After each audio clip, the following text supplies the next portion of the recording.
तो BSP supremo Mayawati को आप सुन रहे थे। सुप्रीम कोर्ट के फैसले के बाद समस्या आएगी, फैसले के बाद राज्य और केंद्र के बीच मतभेद उभरेंगे। उन्होंने ये भी कहा, जो सबसे बड़ी बात मायावती ने अपने वक्तव्य में रखी, कि आखिर क्रीमी लेयर तय करने का पैमाना क्या होगा। राज्य सरकारें इस पर राजनीति करेंगी। देखिए, जिनको इंप्लीमेंट करना है, दरअसल उन्हीं पर सबसे बड़ा प्रश्न चिन्ह। प्रभाकर मिश्रा मेरे साथ, मेरे सहयोगी इस पर ज्यादा अपडेट्स लेकर जुड़ रहे हैं, सीधा उनका रुख कर लेते हैं। प्रभाकर, अब एक एक करके आरजेडी की तरफ से भी अब मायावती कह रही हैं कि आखिर ये तय करने का कि उपवर्गीकरण आप करेंगे तो उसमें क्रीमी लेयर कौन होगा, ये तय करने का मानक क्या होगा। सुप्रीम कोर्ट की तरफ से इस पे कोई क्लैरिटी नहीं है, तो राज्य सरकारें अपने हिसाब से तय करेंगी, अपनी सहूलियत, अपनी राजनीति के हिसाब से तय करेंगी, और इससे सीधा SC/ST समुदाय को ही ये इसका नुकसान होगा। इसे व्यापक पैमाने पर देखा जाए तो आगे क्या नजर आता है, मामला कोर्ट में जाएगा या आखिरकार ये फैसला राज्य सरकारों को ही लेना होगा?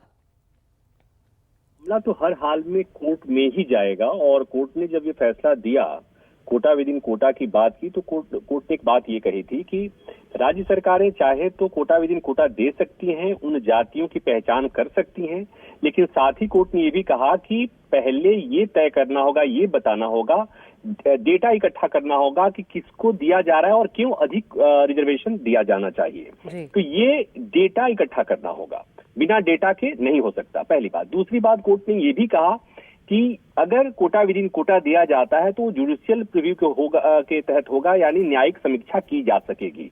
इसलिए कि कोर्ट को ये पता है कि इसके मायने क्या होंगे, ये किस तरह से इसका इस्तेमाल किया जाएगा, क्योंकि जिस राज्य में जिस SC के जिस हिस्से का या जिस जाति की अधिकता होगी, वोट ज्यादा होगा, तो निश्चित तौर पर राज्य सरकारें उसका फायदा उठाने के लिए, राजनीतिक फायदा उठाने के लिए ऐसा कर सकती है कि उस जाति को रिजर्वेशन दे सकती हैं। ये कोर्ट इस बात को लेकर के पहले से सतर्क है।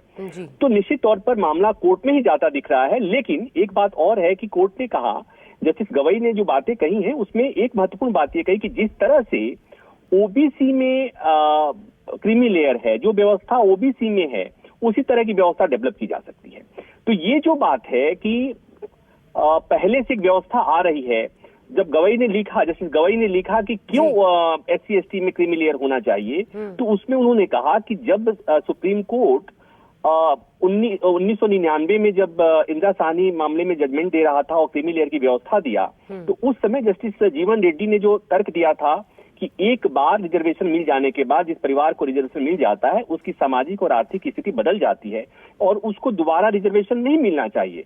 तो यहाँ पर भी जस्टिस गवई ने जो बहस छेड़ी है उसमें भी उन्होंने यही बात कही है कि जो आधार तब था और ओबीसी के लिए हो सकता है, वही आधार SC/ST में भी हो सकता है।